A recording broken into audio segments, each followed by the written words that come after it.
H.E. by H.P. Lovecraft. H.E. I saw him on a sleepless night when I was walking desperately to save my soul and my vision.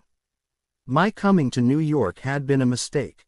For whereas I had looked for poignant wonder and inspiration in the teeming labyrinths of ancient streets that twist endlessly from forgotten courts and squares and waterfronts to courts and squares and waterfronts equally forgotten, and in the cyclopean modern towers and pinnacles that rise blackly Babylonian under waning moons, I had found instead only a sense of horror and oppression which threatened to master, paralyze, and annihilate me. The disillusion had been gradual. Coming for the first time upon the town, I had seen it in the sunset from a bridge, majestic above its waters, its incredible peaks and pyramids rising flower-like and delicate from pools of violet mist to play with the flaming clouds and the first stars of evening.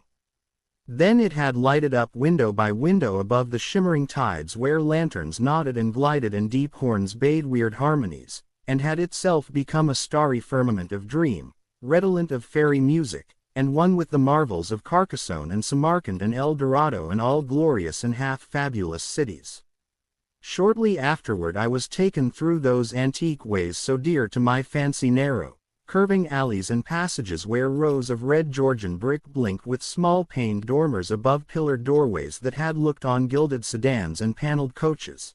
And in the first flush of realization of these long-wished things I thought I had indeed achieved such treasures as would make me in time a poet. But success and happiness were not to be. Garish daylight showed only squalor and alienage and the noxious elephantiasis of climbing, spreading stone where the moon had hinted of loveliness and elder magic. And the throngs of people that seethed through the flume-like streets were squat, swarthy strangers with hardened faces and narrow eyes, shrewd strangers without dreams and without kinship to the scenes about them, who could never mean aught to a blue-eyed man of the old folk, with the love of fair green lanes and white New England village steeples in his heart. So instead of the poems I had hoped for, there came only a shuddering blackness and ineffable loneliness. And I saw at last a fearful truth which no one had ever dared to breathe before.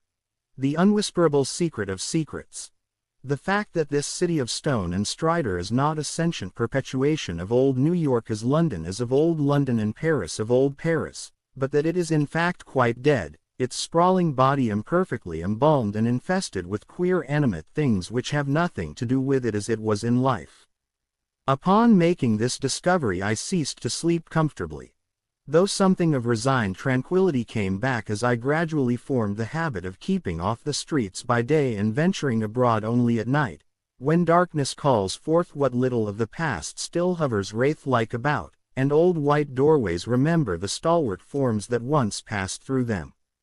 With this mode of relief I even wrote a few poems, and still refrained from going home to my people lest I seemed to crawl back ignobly in defeat. Then, on a sleepless night's walk, I met the man. It was in a grotesque hidden courtyard of the Greenwich section, for there in my ignorance I had settled, having heard of the place as the natural home of poets and artists.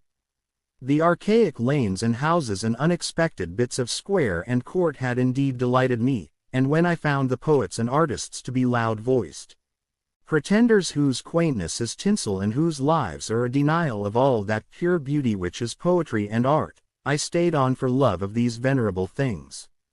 I fancied them as they were in their prime, when Greenwich was a placid village not yet engulfed by the town, and in the hours before dawn, when all the revelers had slunk away, I used to wander alone among their cryptical windings and brood upon the curious arcana which generations must have deposited there. This kept my soul alive, and gave me a few of those dreams and visions for which the poet far within me cried out. The man came upon me at about 2 one cloudy August morning, as I was threading a series of detached courtyards, now accessible only through the unlighted hallways of intervening buildings, but once forming parts of a continuous network of picturesque alleys. I had heard of them by vague rumor, and realized that they could not be upon any map of today, but the fact that they were forgotten only endeared them to me, so that I had sought them with twice my usual eagerness.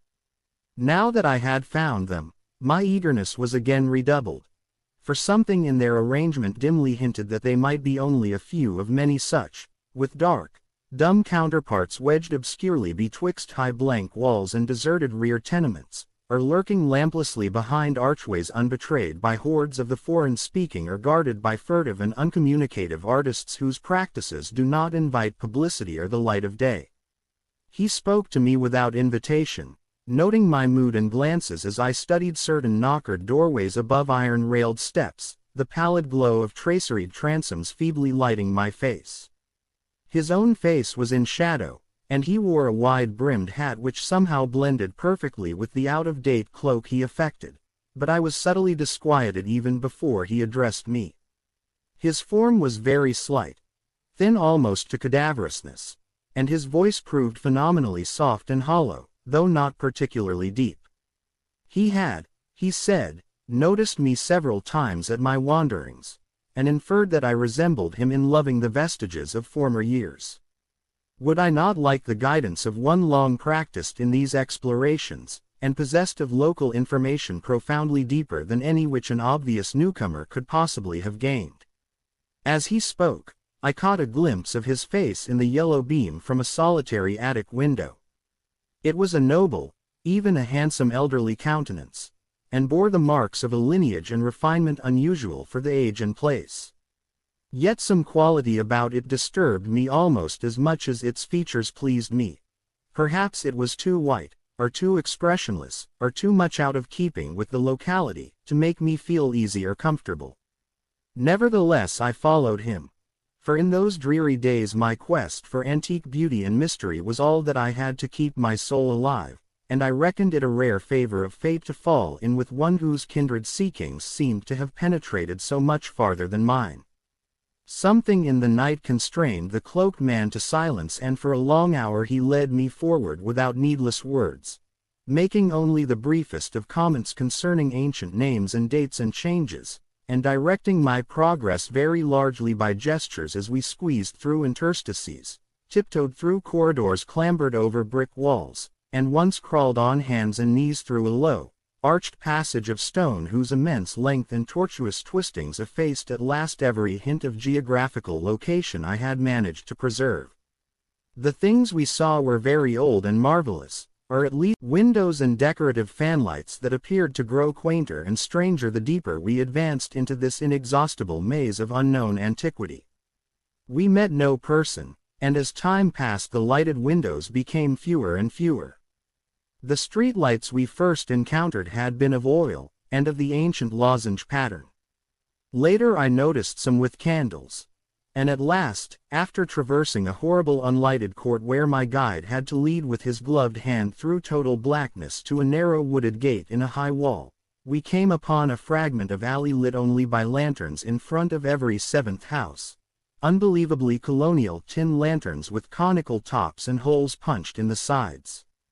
This alley led steeply uphill, more steeply than I thought possible in this part of New York, and the upper end was blocked squarely by the ivy-clad wall of a private estate, beyond which I could see a pale cupola, and the tops of trees waving against a vague lightness in the sky. In this wall was a small, low-arched gate of nail-studded black oak, which the man proceeded to unlock with a ponderous key. Leading me within, he steered a course in utter blackness over what seemed to be a gravel path, and finally up a flight of stone steps to the door of the house, which he unlocked and opened for me. We entered, and as we did so I grew faint from a reek of infinite mustiness which welled out to meet us, and which must have been the fruit of unwholesome centuries of decay.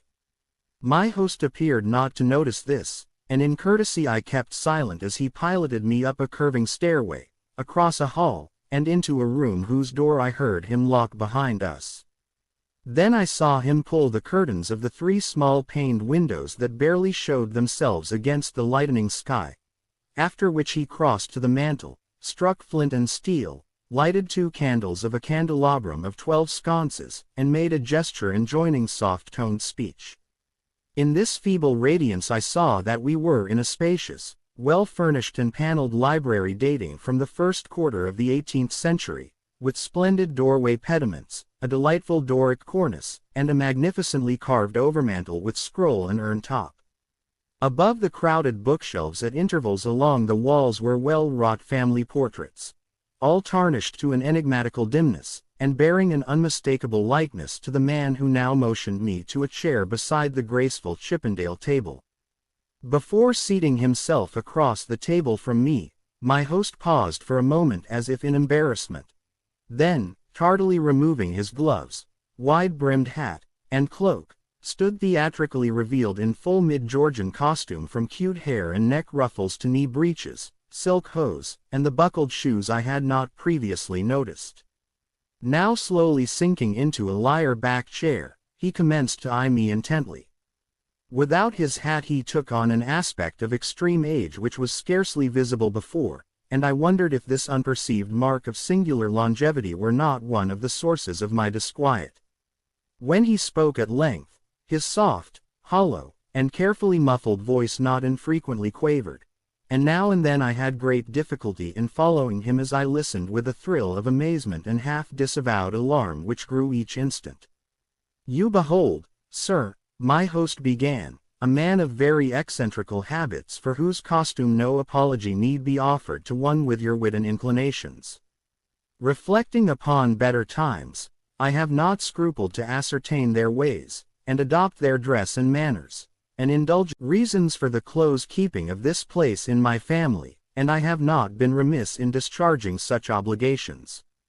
The squire who succeeded to it in 1768 studied Sartain arts and made Sartain discoveries, all connected with influences residing in this particular plot of ground, and eminently deserving of the strongest guarding. Some curious effects of these arts and discoveries I now purpose to show you, under the strictest secrecy, and I believe I may rely on my judgment of men enough to have no distrust of either your interest or your fidelity. He paused, but I could only nod my head. I have said that I was alarmed, yet to my soul nothing was more deadly than the material daylight world of New York, and whether this man were a harmless eccentric or a wielder of dangerous arts, I had no choice save to follow him and slake my sense of wonder on whatever he might have to offer. So I listened. "To my ancestor," he softly continued, "there appeared to reside some very remarkable qualities in the will of mankind. Qualities having a little suspect dominance not only over the acts of one's self and of others, but over every variety of force and substance in nature, and over many elements and dimensions deemed more universal than nature herself. May I say that he flouted the sanctity of things as great as space and time, and that he put to strange uses the rights of Sartain half-breed Red Indians once encamped upon this hill. These Indians showed choler when the place was built, and were plaguy pestilent in asking to visit the grounds at the full of the moon. For years they stole over the wall each month when they could, and by stealth performed Sartain acts. Then, in '68, the new squire catched them at their doings, and stood still at what he saw. Thereafter he bargained with them and exchanged the free access of his grounds for the exact inwardness of what they did, learning that their grandfathers got part of their custom from red ancestors and part from an old Dutchman in the time of the States General. Arid pox on him, I'm afeard the squire must have sarved them monstrous bad rum, whether or not by intent, for a week after he learned the secret he was the only man living that knew it. You, sir, are the first outsider to be told there is a secret, and split me if I'd have risked tampering that much with the powers, had ye not been so hot after bygone things." I shuddered as the man grew colloquial, and with the familiar speech of another day. He went on, "But you must know, sir, that what the squire got from those mongrel savages was but a small part of the learning he came to have. He had not been at Oxford for nothing, nor talked to no account with an ancient chemist and astrologer in Paris. He was, in fine, made sensible that all the world is but the smoke of our intellects, past the bidding of the vulgar, but by the wise to be puffed out and drawn in like any cloud of prime Virginia tobacco. What we want, we may make about us, and what we don't want, we may sweep away. I won't say that all this is wholly true in body, but 'tis sufficient true to furnish a very pretty spectacle now and then.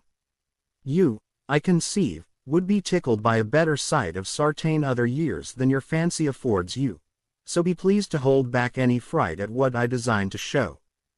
Come to the window and be quiet. My host now took my hand to draw me to one of the two windows on the long side of the malodorous room, and at the first touch of his ungloved fingers I turned cold. His flesh, though dry and firm, was of the quality of ice, and I almost shrank away from his pulling curtains and directed my stare into the blackness outside. For a moment I saw nothing save a myriad of tiny dancing lights, far, far before me. Then, as if in response to an insidious motion of my host's hand, a flash of heat lightning played over the scene, and I looked out upon a sea of luxuriant foliage unpolluted, and not the sea of roofs to be expected by any normal mind. On my right the Hudson glittered wickedly, and in the distance ahead I saw the unhealthy shimmer of a vast salt marsh constellated with nervous fireflies. The flash died, and an evil smile illumined the waxy face of the aged necromancer. That was before my time. Before the new squire's time. Pray let us try again. I was faint, even fainter than the hateful modernity of that accursed city had made me. Good God, I whispered, can you do that for any time? And as he nodded, and bared the black stumps of what had once been yellow fangs, I clutched at the curtains to prevent myself from falling. But he steadied me with that terrible, ice-cold claw, and once more made his insidious gesture. Again the lightning flashed, but this time upon a scene not wholly strange. It was Greenwich, the Greenwich that used to be, with here and there a roof or row of houses as we see it now, yet with lovely green lanes and fields and bits of grassy common. The marsh still glittered beyond, but in the farther distance I saw the steeples of what was then all of New York. Trinity and St. Paul's and the brick church dominating their sisters, and a faint haze of wood smoke hovering over the whole. I breathed hard, not so much from the sight itself as from the possibilities my imagination terrifiedly conjured up. Can you, dare you, go far? I spoke with awe, and I think he shared it for a second, but the evil grin returned. Far, what I have seen would blast ye to a mad statue of stone. Back, back, forward, forward, look ye puling lackwit. And as he snarled the phrase under his breath he gestured anew, bringing to the sky a flash more blinding than either which had come before. For full 3 seconds I could glimpse that pandemoniac sight, and in those seconds I saw a vista which will ever afterward torment me in dreams. I saw the heavens verminous with strange flying things, and beneath them a hellish black city of giant stone terraces with impious pyramids flung savagely to the moon, and devil lights burning from unnumbered windows. And swarming loathsomely on aerial galleries I saw the yellow, squint-eyed people of that city, robed horribly in orange and red, and dancing insanely to the pounding of fevered kettle drums, the clatter of obscene crotala, and the maniacal moaning of muted horns whose ceaseless dirges rose and fell undulantly like the wave of an unhallowed ocean of bitumen. I saw this vista, I say, and heard as with the mind's ear the blasphemous Dom Daniel of cacophony which companioned it. It was the shrieking fulfillment of all the horror which that corpse city had ever stirred in my soul, and forgetting every injunction to silence I screamed and screamed and screamed as my nerves gave way and the walls quivered about me. Then, as the flash subsided, I saw that my host was trembling too, a look of shocking fear half blotting from his face the serpent distortion of rage which hunted animal. God knows he had cause, for as the echoes of my screaming died away there came another sound so hellishly suggestive that only numbed emotion kept me sane and conscious. It was the steady, stealthy creaking of the stairs beyond the locked door, as with the ascent of a barefoot or skin-shod horde, and at last the cautious, purposeful rattling of the brass latch that glowed in the feeble candlelight. The old man clawed and spat at me through the moldy air, and barked things in his throat as he swayed with the yellow curtain he clutched. The full moon. Damn ye! Ye yelping dog! Ye called 'em, and they've come for me. Moccasined feet. Dead men. Gad sink ye, ye red devils, but I poisoned no rum o' yours. Han't I kept your pox-rotted magic safe? Ye swilled yourselves sick, curse ye, and yet must needs blame the squire. Let go, you. Unhand that latch, I've naught for ye here. At this point 3 slow and very deliberate raps shook the panels of the door, and a white foam gathered at the mouth of the frantic magician. His fright, turning to steely despair, left room for a resurgence of his rage against me, and he staggered a step toward the table on whose edge I was steadying myself. The curtains, still clutched in his right hand as his left clawed out at me, grew taut and finally crashed down from their lofty fastenings, admitting to the room a flood of that full moonlight which the brightening of the sky had presaged.